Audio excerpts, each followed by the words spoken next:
Uttar Pradesh BJP अध्यक्ष भूपेंद्र चौधरी ने उपचुनाव में बड़ी जीत पर वोटरों और कार्यकर्ताओं को धन्यवाद अदा किया। साथ ही समाजवादी पार्टी पर जमकर निशाना साधा। उन्होंने कहा कि इन उपचुनावों में उत्तर प्रदेश की जनता ने समाजवादी पार्टी को बांटने वाली राजनीति को नकार दिया। देखिए रिपोर्ट।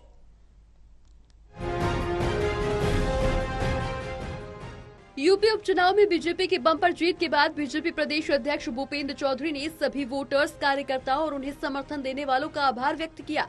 सपा पर निशाना साधते हुए भूपेंद्र चौधरी ने कहा कि कहावत है कि नाच न जाने आंगन टेढ़ा।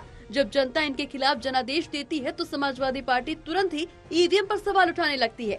लेकिन ईवीएम छोड़िए, ये तो पोस्टल बैलेट में भी धूल चाट रहे हैं। कुंदरकी में पोस्टल बैलेट में हमारे प्रत्याशी रामवीर जी को 68 जबकि इनके रिजवान को केवल 19 वोट मिले। सपा के जो कारनामे हैं, परिणाम भी उसी के अनुरूप आया है।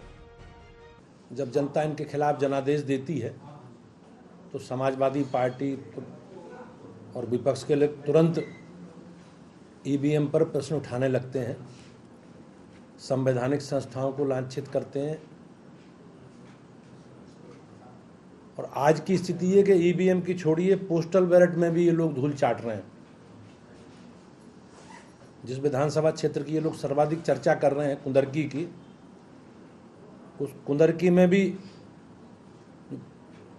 जो पोस्टल बैलेट है उसमें भारतीय जनता पार्टी के प्रत्याशी को 68 वोट मिले हैं और समाजवादी पार्टी के प्रत्याशी को केवल 19 वोट ही मिले हैं। समाजवादी पार्टी के जो कारनामे हैं, जो उनका चरित्र है।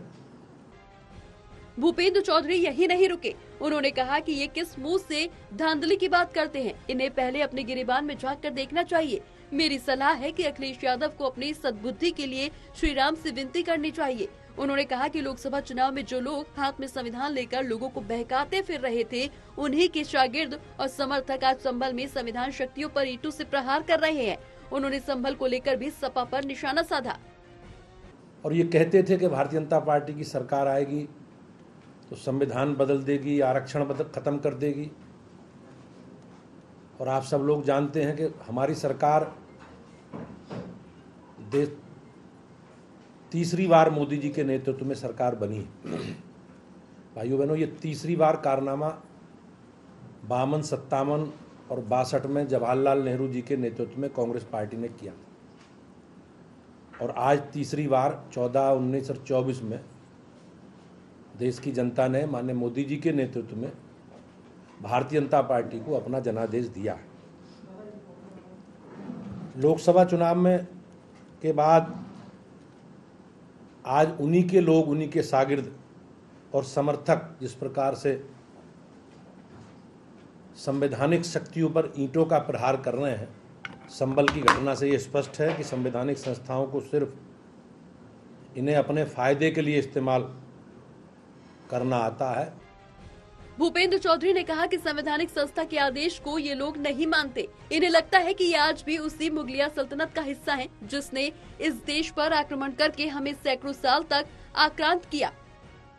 कैमरा पर्सन विद्या के साथ ललित नारायण कांडपाल, टोटल न्यूज, दिल्ली।